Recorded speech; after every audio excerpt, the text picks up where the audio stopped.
大家好，欢迎收听真情故事会。早上6点，砂锅小火煨着皮蛋瘦肉粥，咕嘟咕嘟散发出浓郁的香气。我撒下一把香葱，将煮好的粥盛进碗里，送到江明帆嘴边。他断了腿，这几日总翻来覆去睡不着。天才亮，床边已经落了一地烟头。我劝他少抽点烟吧，回头嗓子疼。江明帆转过脸，浑浊的双眼恶狠狠盯着我。有你什么事？一天到晚管得宽。老子抽了一辈子烟也没抽死，就你他妈一天咒老子。我的耳朵听不下去，支好小桌板，转身去叫孙子起床。小孙子才上1年级，睡眼惺忪，穿衣服纽扣都扣歪了一颗。我帮他整理，听儿媳妇说：“妈，我那件衬衫别放洗衣机，你帮我手洗了吧。”孙子说：“奶奶，我不想喝粥，我要吃面包。”儿媳妇闻言皱起眉：“妈，不是跟你说了吗？早上喝粥不顶饱，还升血糖。煮2个鸡蛋啊，配上牛奶面包，多好的早餐。”我只能解释，他爷爷爱喝粥，大早上的我也来不及准备这么多。儿媳哼了声，是来不及还是不想？算了，我也没胃口，不吃了。他穿上鞋子，风风火火出了门。我送完小孙子上学回来，儿子刚下夜班。妈，我回来了。他交代我，我睡了，你别吵我。还有，今天我要吃大闸蟹，你记得买几只。我看看时间已经8点了，今天我要去医院检查。这2天总感觉喘不上气。交了钱，大大小小几番检查下来，我不禁祈祷起来。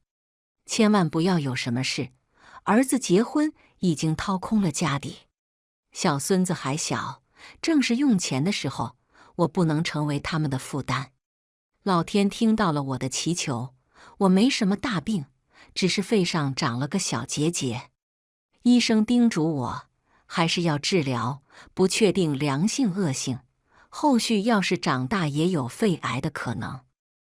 我的心放回肚子里，过个几年，等我70岁也没有治疗的必要。一瓶农药，学我妈的样子，死了拉倒，不给小辈们添负担。回到家刚放下外套，江明帆拄着拐杖从卫生间出来。我进去一看，果然还是那个臭毛病。马桶上、地上稀稀拉拉淌着几滴黄色尿液。江明帆不爱干净，为此新房装修时特地装了2个卫生间。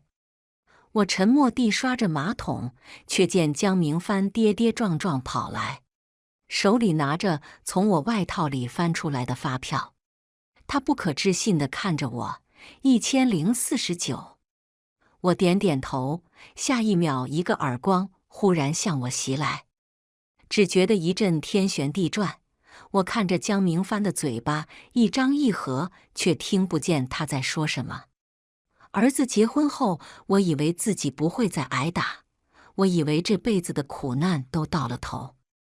我嫁给江明帆的前1个月，村里刚死了一个女人，按辈分我得叫她嫂子。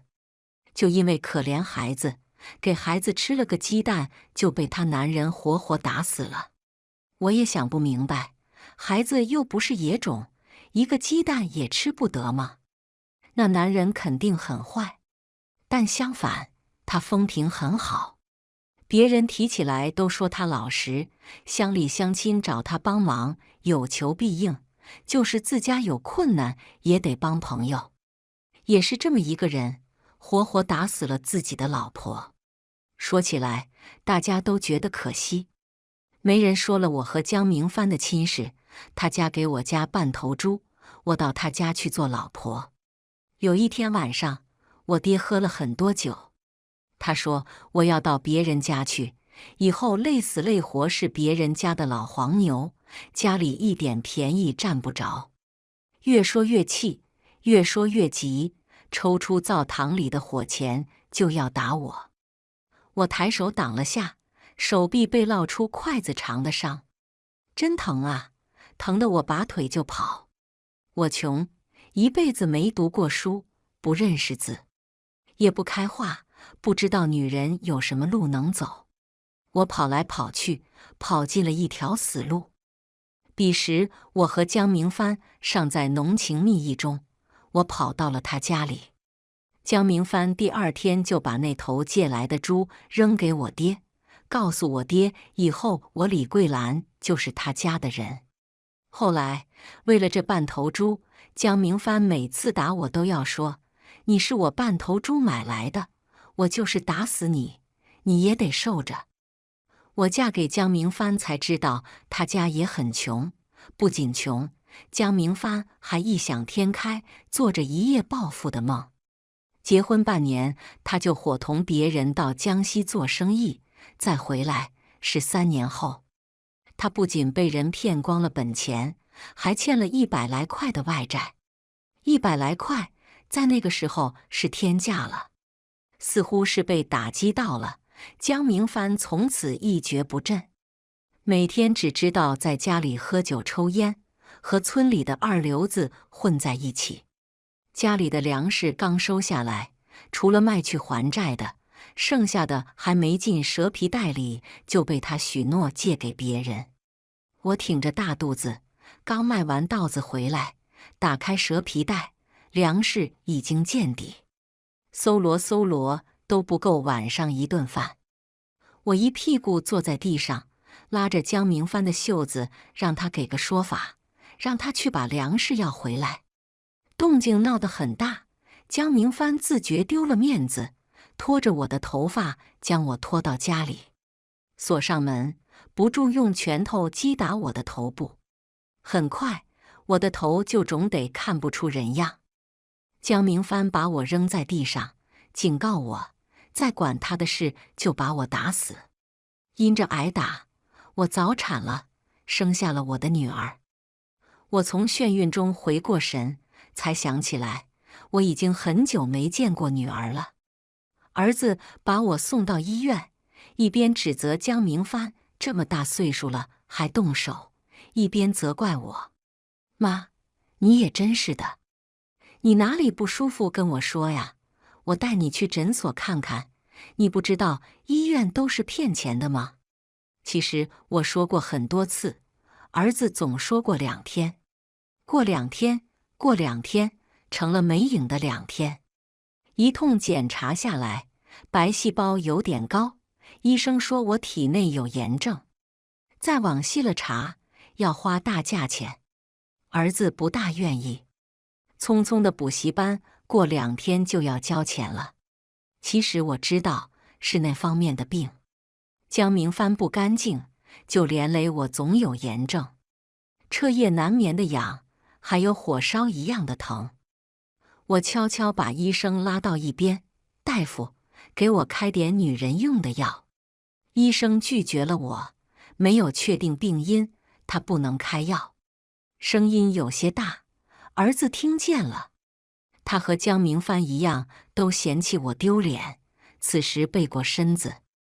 裤裆里的那点事也要在这里说，我一天工作7、8个小时，累不累啊？妈，你就不能让我省点心吗？我赶紧从床上爬起来，拿了治疗耳朵的药，跟在儿子后面回家。亦步亦趋跟着，就好像小时候在田头上，儿子跟着我。他说长大以后要让我过上好日子，再也不用提心吊胆过日子，不用为了1毛钱累弯了腰。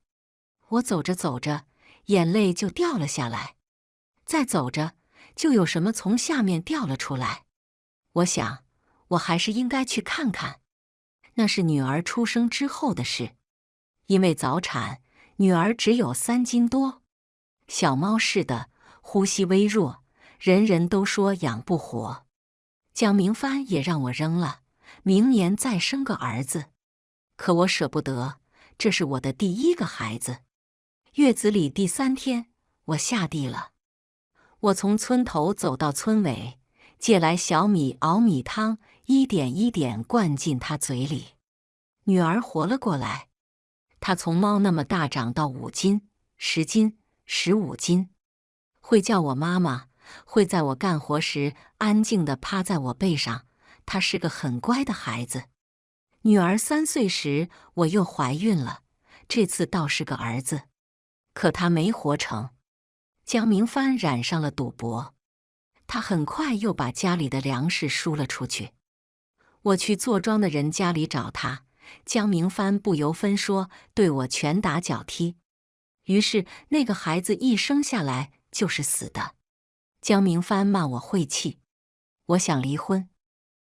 可摆在我面前的只有2条选择，要么把半头猪还给他离婚，要么他就打死我。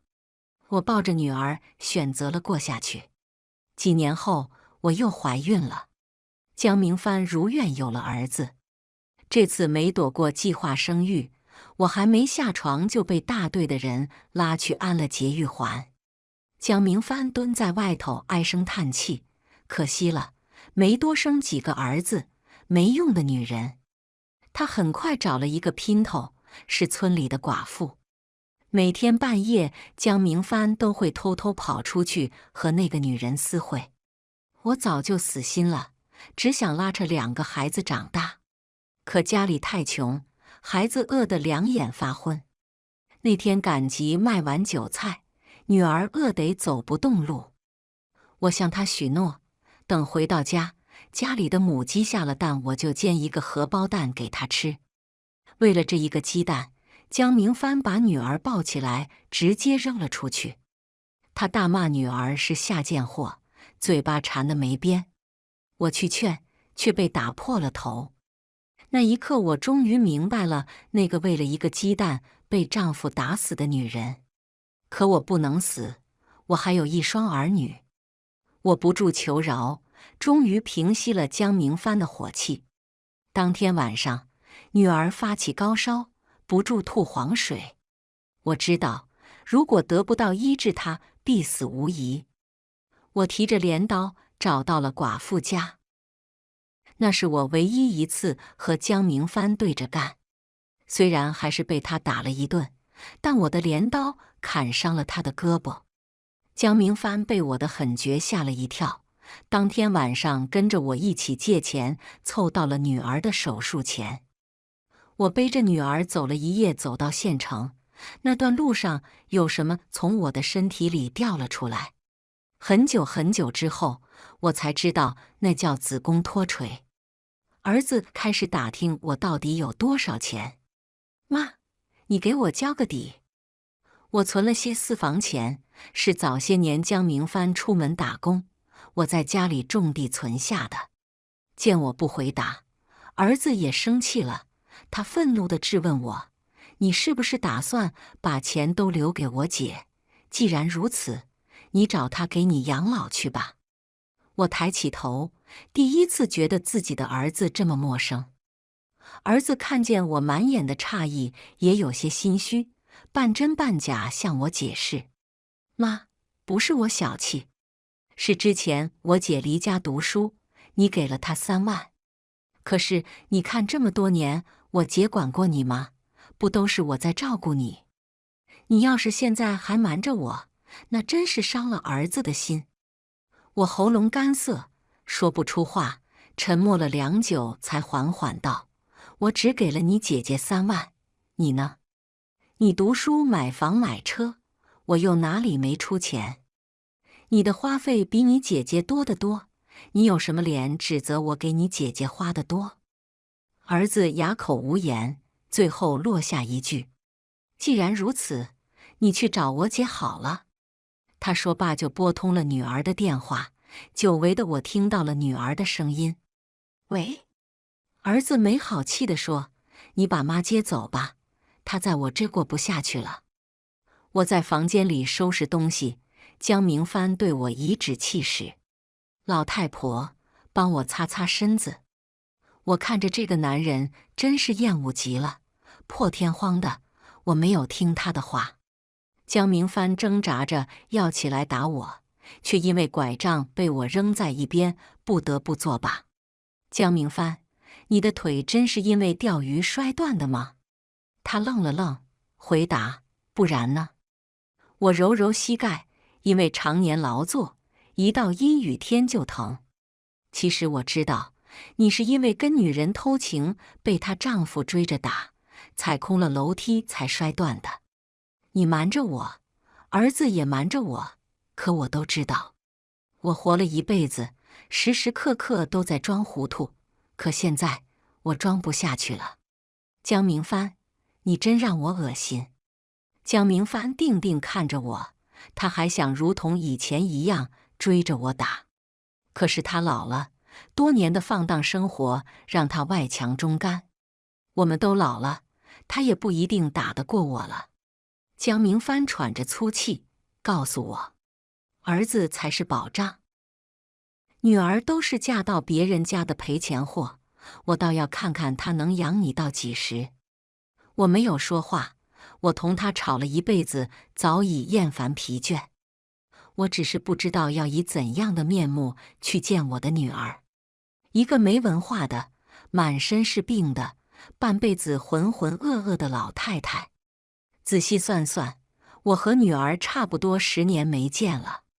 当年她偷摸上夜校，没有学费就从我的钱匣子里偷钱，我看见了，却什么也没说。私心来说，我不希望女儿的人生和我一样黑暗且看不到头。再后来，她告诉我自己考上了什么成人大专，我不知道什么是大专，只是女儿说大专比大学差一点，但在大专努力学习也可以上大学。我是知道的，上了大学就能出人头地，有出息了就不用像我一样嫁给一个有暴力倾向的人，挣不脱逃不掉。女儿说上大专也要很多钱，她很为难，她跟我说，算了妈妈，我还是不去了。天气很晴朗，万里无雨，风吹过麦田，麦子的香气沁人心脾。我告诉女儿，没关系，妈妈会种地。好景不长，在外游手好闲几年的江明帆又回来了。他一回来，这个家又开始鸡飞狗跳。女儿已经到了嫁人的年纪，江明帆找了媒人，收了彩礼，要把女儿嫁出去。那天晚上，女儿从院子里翻出来，带着2件衣服，开始了她的逃跑。我追了上去，女儿吓了一跳，她以为我是抓她回去。我递给她一个布包，里面是我攒了好几年的3万块钱。女儿看着我，眼泪汪汪。我让她往前走，不要回头，以后也不要联系我，只要我不给她打电话，就说明我过得很好。20多年前我跑出家，跑进了一条死路，我希望我的女儿可以有一条截然相反的路。我回到家，儿子不解地看着我，妈，你把钱都给姐了，我怎么办？这3万块钱，儿子记了好多年。我的行李很少，收拾起来只有几件衣服，春秋的2件单衫，夏天的2件褂子，冬天有1件羽绒服，是好东西。我穿过一次，又轻便又暖和，就是洗起来费劲，要干洗。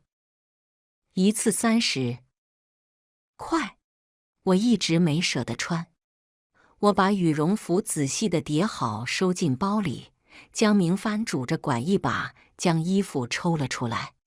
他盯着我，恶狠狠地说：“这是我儿子买的，你别想带走。”江明帆警告我，好好的日子不过，我倒要看看那个赔钱货能养你到几时。不给就不给，不要就是。我背着那个轻巧的红色背包，只觉得越来越沉，好像我的半辈子都压在上面。我直不起腰，驼着背走出了门。儿子没有挽留我，我听见儿媳问他：他走了，谁给我带孩子？儿子哼了一声，随他去，闹够了自己就回来了。我没说话，走出了这个我几乎用一生才付清首付的房子。女儿在外面等我，她也40了，还没有结婚，开一辆红色的小轿车，头发也是张扬的红色，脸蛋和她20来岁时没什么区别，一样的娇艳。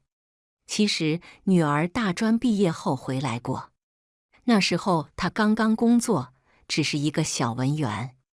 女儿在大城市租了房子，她跟我比划：妈，那个房子可小了，只能放下一张床、一张桌子。我吃饭都得蹲在床上，嘿嘿，衣服也只能叠好了塞在床底下。她趴在我的腿上，像她小时候那样乖巧。妈，对不起，我现在可能没有能力还你钱。我摸摸她的耳朵，哪有父母问子女要钱？你过得好，妈妈就开心了。女儿泣不成声，她的假期很短，下午到家，第2天晚上就得走。短暂的团圆并不温馨，只有鸡飞狗跳。江明帆逼着他还清那3万块，他的理由很多：儿子上高中要钱，家里的房子翻新要钱。女儿大了，总有些不服的叛逆在，她像一头暴怒的狮子。你也配说为儿女这样的话？家里的活都是妈妈在干，你只会吃喝玩乐，把家里的钱输出去。江明帆正值壮年，我们2个加在一起都不是他的对手。我挡在女儿身前，他扔来的碗砸在我头上。我声泪俱下指责他，可以偷家里的钱去给姘头买金戒指，却容不下女儿拿一点立足。江明帆瞪圆了眼，一个赔钱货，以后都是别人家的，像你一样。4个字伤透了我的心。原来江明帆从来没有看得起我。我想走，儿子拉着我的胳膊，他说：妈，我舍不得你，等我长大了，日子一定会好起来的。女儿让我跟她走，可我知道她的房子很小，她自己一过得艰难。我同女儿说：走吧，别回来了，他会卖了你，就像你外公卖了我一样。日头照在人身上，火辣辣的疼。女儿将我塞进她的车里，还没说话，眼泪就掉了下来。妈，你过得这么苦干嘛？不告诉我？我不敢，我怕成了她的负担。我记得她说过，大城市生活艰难，她被人排挤刁难，没站稳脚跟的时候，成天乘宿加班，熬得眼睛害了病。我记得他说过，租住的房子狭窄潮湿，地面反潮长霉菌，他得了肺炎，不敢去医院，靠吃药硬扛。我更不敢，是因为家里的收成都换成钱，也不够儿子的首付。是后来征地才解了燃眉之急，而分下来的一分没落到我手里。我帮不上女儿，也不能拖累她。女儿伏在方向盘上哭：妈妈，我的傻妈妈。她带我回了家，房子不大，2室1厅，却装潢得很温馨。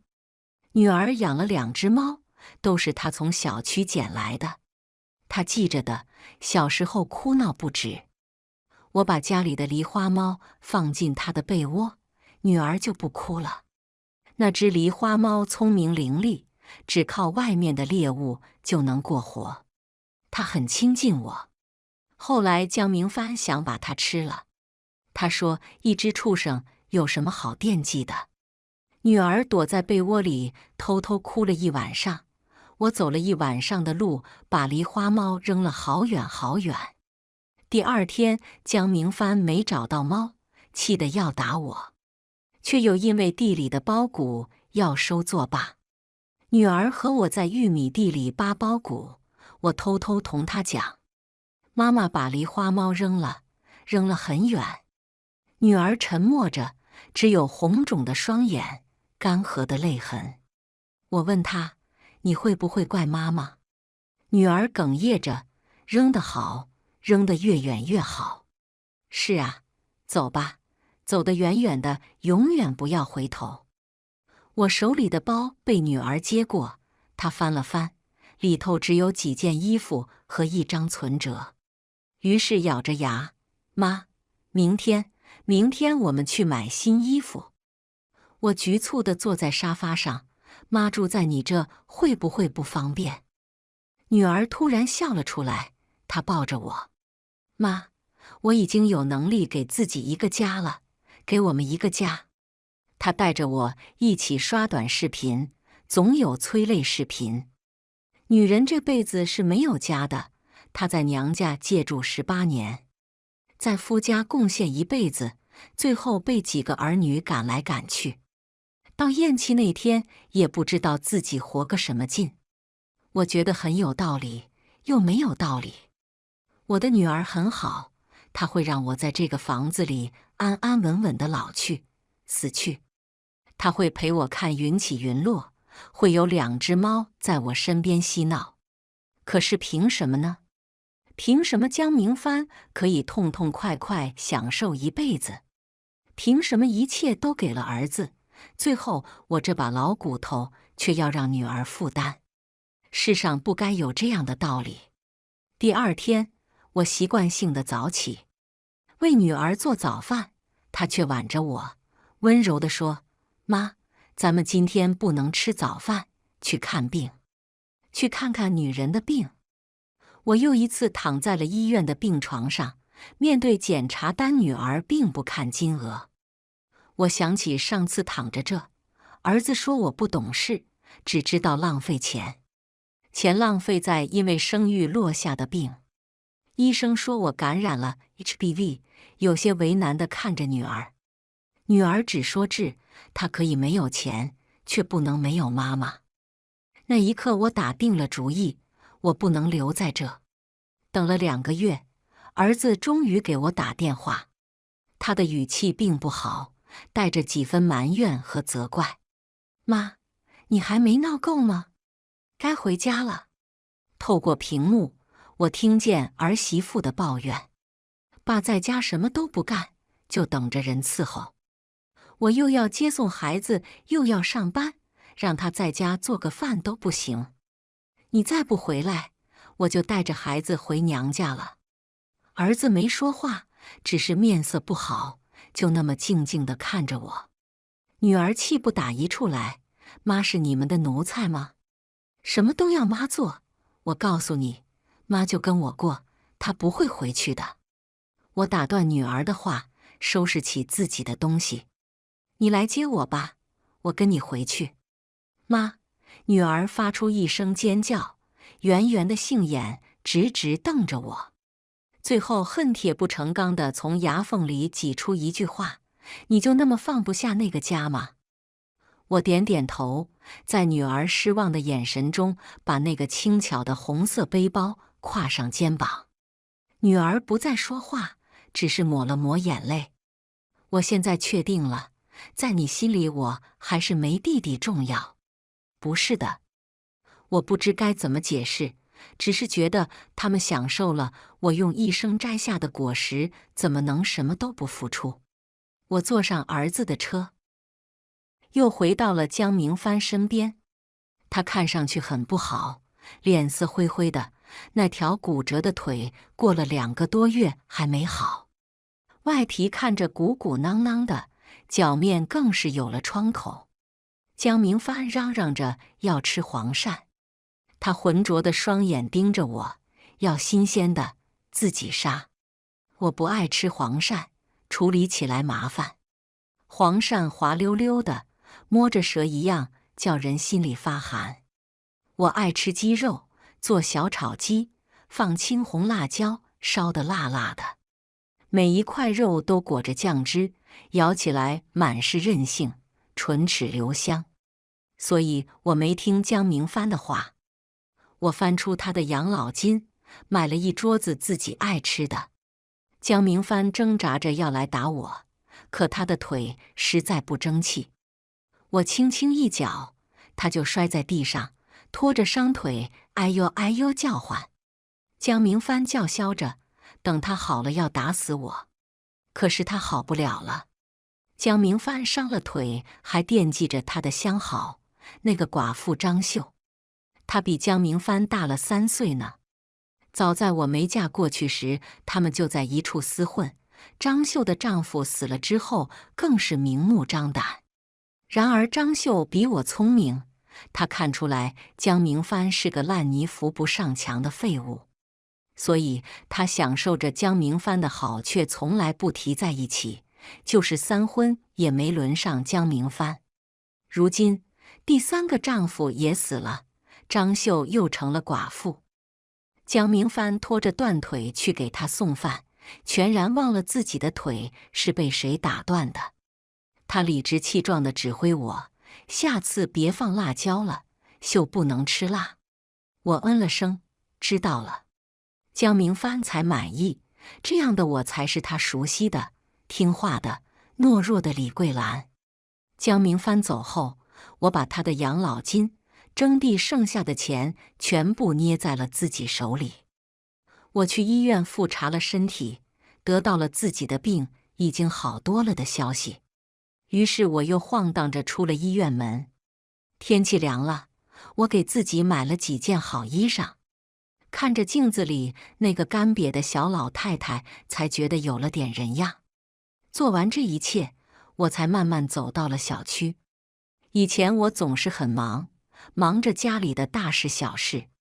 小区里的情报站从来没去过，今天我也有时间可以和他们说说闲话。我说我年轻时过的苦，丈夫天天打我。老了，他还是惦记自己的姘头，一天天地不着家。人越来越多，我越说越可怜。不知道是谁说的，老妹妹，你得硬起来呀，给他个厉害瞧瞧才行。我知道他们只是想看热闹，可我还是带着他们来到了张秀的家。白事的流水席才刚刚撤去，围观群众路过一片狼藉，个个眼里都闪烁着八卦的光。江明帆有张秀家的钥匙，我也偷偷配了一把。打开门，2具缠绵的苍老躯体在沙发上纠缠，丑陋、恶心，不忍直视。我顺理成章地撒泼打滚。时间仿佛倒退了数十年，张秀楚楚可怜，躲在江明帆背后，眼睁睁看着我被打得头破血流。可我老了，我已经不会为了情情爱爱再去对一个人失望。我一下又一下撕扯着江明帆的腿，我知道他肯定是得了病，不然不会那么久小腿还不痊愈。果不其然，江明帆发出撕心裂肺的喊叫。可这还不够，围观的人越来越多，有老年人，也有青年人。2个老东西松弛的皮肉，丑陋的躯体被清清楚楚拍了下来。闹剧结束后，我找到对方，从他们的手里买下照片，打印出来给张秀和江明帆的亲朋好友一人发了一份。已经丢脸了半辈子，现在反而可以泰然处之。儿子怒不可遏，问江明帆到底要干什么。江明帆垂着头，他嚣张了一辈子，到老结结实实摔了个跟头。儿子指着他，你跟那个张秀折腾了一辈子还不够是吧？年轻的时候那样对妈，老了又让我们做小辈的丢脸。儿子说着望向我，我在他的目光里平静说出：我要离婚。下意识的，儿子说：那么大年纪了，离婚多难看啊。我反问他：他今天闹的这一出就不难看吗？儿子沉默，江明帆缩着身子嘟囔着：离了婚，谁伺候我？我仔细的看，发现他们2个长得很像，父子俩骨子里都是一样的自私，所以我很清楚，自私的儿子很快就会把自私的老子赶出家门。江明帆的腿烂了，可他不在意，他说人老了都会这样。他还惦记着他的绣，翻箱倒柜找了许久，也没找到自己的积蓄。于是恶狠狠问我的钱呢？我很平静地告诉他，在我这，留着给你看病。江明帆浑不在意，我没病，把钱给我，我要去看秀。我从包里抽出1000块给他，江明帆虽有不满，但还是拿着钱走了。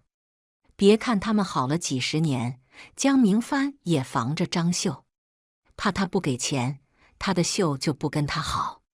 江明帆走后，我立刻打给儿媳：“丽丽啊，你爸拿着钱出去了，是不是去拿给那个女人呢？”我拦不住他：“丽丽啊，你可要劝劝你爸。”在丽丽眼中，我始终是个胆小的老太太，被江明帆打了一辈子，没有一丝坏心眼。放下手机，我等着儿媳把消息捅给儿子，由他们闹去。当天晚上，儿子把江明帆揪了回来，要他老老实实交代究竟给了张秀多少钱。这么多年贼就出在眼皮子底下，怪不得妈连看病的钱都拿不出来。他哪里是怕我没钱看病，他是怕我死了留给他的财产少了份额。江明帆算不出来，他抽烟喝酒吃喝嫖赌，自己的糊涂账自己也算不清楚。我趁着这时候又提了离婚，儿子还是不同意。离婚，夫妻财产是要平分的。他害怕离了婚江明帆的钱都给了张秀，所以他不愿意。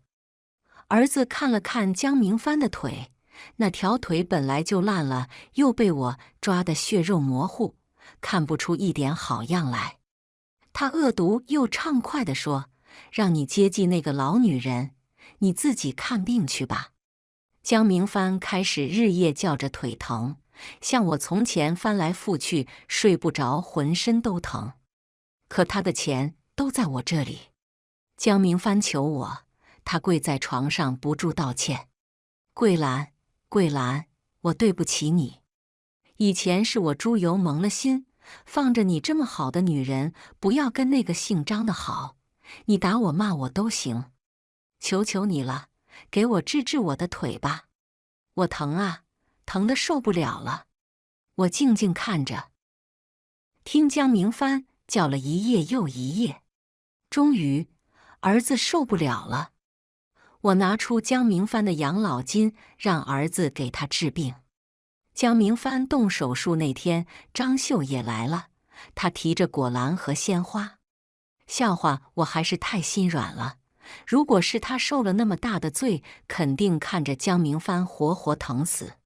张秀说：“等老江好了，看他不打死你。”可是江明帆好不了了，他的腿是糖尿病足，已经烂到神经，没有办法保守治疗的截肢。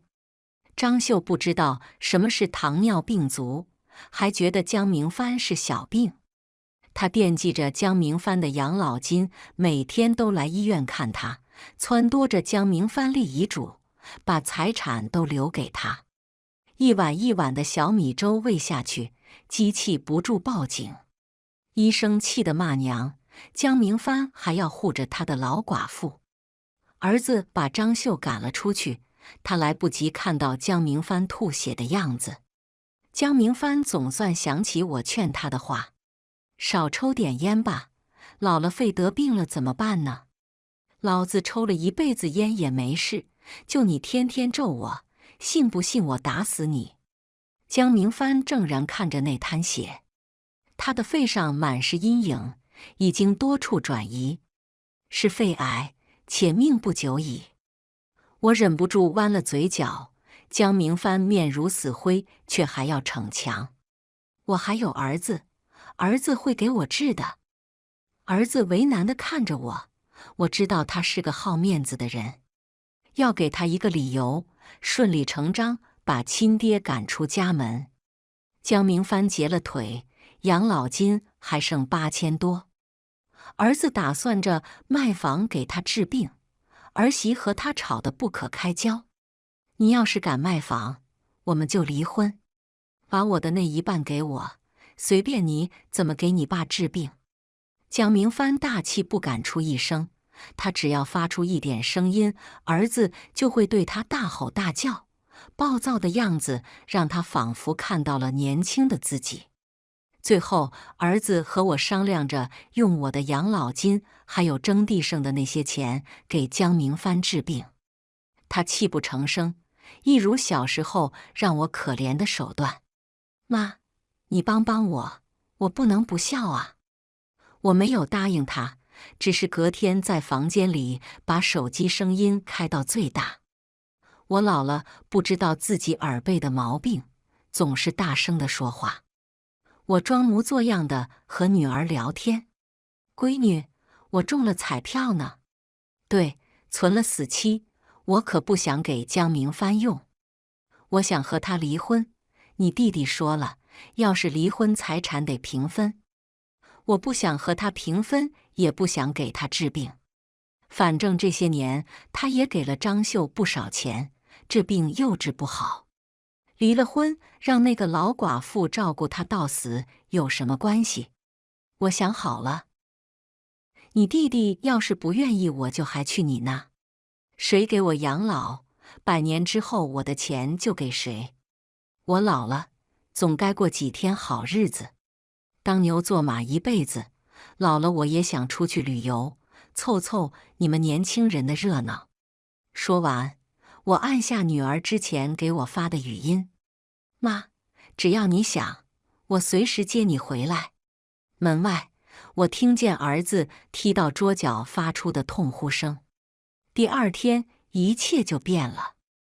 儿子把江明帆仅剩的8000块钱扔给他，又变成了小时候正义的模样。你打了我妈一辈子，老了还闹出这样的笑话，你把我妈置于何地？我想清楚了，我不会给你治的，这样对我妈不公平。况且你已经是晚期了，医生也说治不好。剩下的日子还有什么没完成的心愿，就去做吧。我知道你惦记着那个老寡妇，所以我这次来是成全你的。你和妈离婚吧，然后就搬到她家去。这些年你明着暗着接济不少，最后这段时间她照顾你应该的。江明帆定定看着儿子，最后也不由得笑出来。好好好，不愧是我儿子。65岁这一年，我和江明帆离婚了。此时的他已经苟延残喘，可他还是个一流的骗子。他拿着8000块哄着张秀，只要好好照顾他，以后不会少了好处。可养老金1个月只发1000多，又哪里够得上开销？张秀很快识破了他的诡计，把江明帆赶出了家门。江明帆成了一个乞丐，人们提起他的时候，没有一个不吐唾沫，都骂他是活该。我从海南旅游回来，在路边看到了江明帆，他已经死了，半边身子埋在雪里，惨白的脸上挂满了泪痕。他后悔了吗？大概是吧。希望他下辈子做个好人，实在不行，做条好狗也可以。我回了家，儿子系着围裙，已经做好了4菜1汤。儿媳也是满脸堆笑，温柔地唤着我：“妈，快来吃饭。”饭桌上，他们又问起存款的事，我笑笑只说：“急什么？等我死了，都是你们的。”后记：母亲死后，江成军把他的房间翻了个天翻地覆，也没找到那张存折。那张存了400万的存折。他在葬礼上质问姐姐，是不是他私吞了母亲的财产，却见姐姐一脸茫然。母亲从来没说过彩票的事，江成军才恍然大悟，自己被骗了。恼羞成怒的他恨不得把母亲的骨灰扔进下水道，却在收拾遗物时找到了一本日记。江成军在日记里说：“等我长大了，一定会保护妈妈，让她不被欺负。我要给妈妈买最大的房子、最好的汽车。我要永远永远和妈妈在一起。”不知怎地，翻着翻着，江成军的心猛地酸楚起来。他才发现自己不知不觉中成为了和父亲一样的人。江成锦成年后就给自己改了姓，和母亲姓李。他始终想不明白，为什么母亲不愿意在自己身边安享晚年。可看着母亲在弟弟家过得好，他又安心下来。直到葬礼上，李成锦才知道，这好来自母亲的欺骗。他回到家，在衣柜的最后一格发现了母亲的存折。母亲的养老金、省吃俭用存下来的钱都在这张存折上。李成锦泣不成声。